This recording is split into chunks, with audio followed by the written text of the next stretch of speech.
కృష్ణా జిల్లా మచిలీపట్నంలో ప్రజలకు తీవ్ర అసౌకర్యంగా ఉన్న ఫుడ్ కోర్టును మున్సిపల్ అధికారులు తొలగించారు. గత ప్రభుత్వంలో మార్కెట్ యార్డ్ రోడ్డులో ఓ ఫుడ్ కోర్టును ఏర్పాటు చేసినట్లు సమాచారం. అయితే జనావాసాల మధ్య నిత్యం రద్దీగా ఉండే రోడ్డులో ఫుడ్ కోర్టు ఏర్పాటు చేయడం పట్ల సర్వత్ర విమర్శలు వ్యక్తమయ్యాయి. వివిధ వర్గాల నుంచి అందిన ఫిర్యాదుల మేరకు ఫుడ్ కోర్టుని అన్ని షాపులను అధికారులు తొలగించారు.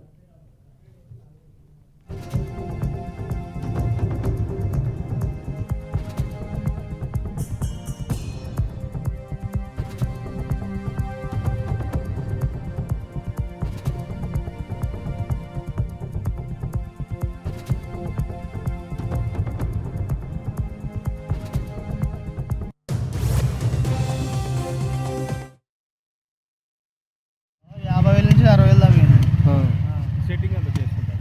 మొత్తం సెట్టింగ్ మొత్తం సామాన్యం కాకుండా ఈ ఫ్లోరింగ్, ఈ లైట్లు, ఈ బ్యానర్ మొత్తం 50,000-60,000 దాకా. ఏమన్నారు? స్థలం తీసుకోవడానికి మరి ఎవరి దగ్గర ఎవరికైనా డబ్బులు ఇచ్చారా? డబ్బులు అయితే ఇవ్వలేదన్న. చిట్టు గారు మొత్తం ఫ్రీగానే ఇచ్చారు.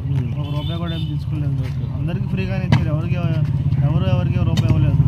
ఏం చెప్పారు, కోర్టులో ఏదో కేసు గెలిచాను తీసేయమని చెప్పారు.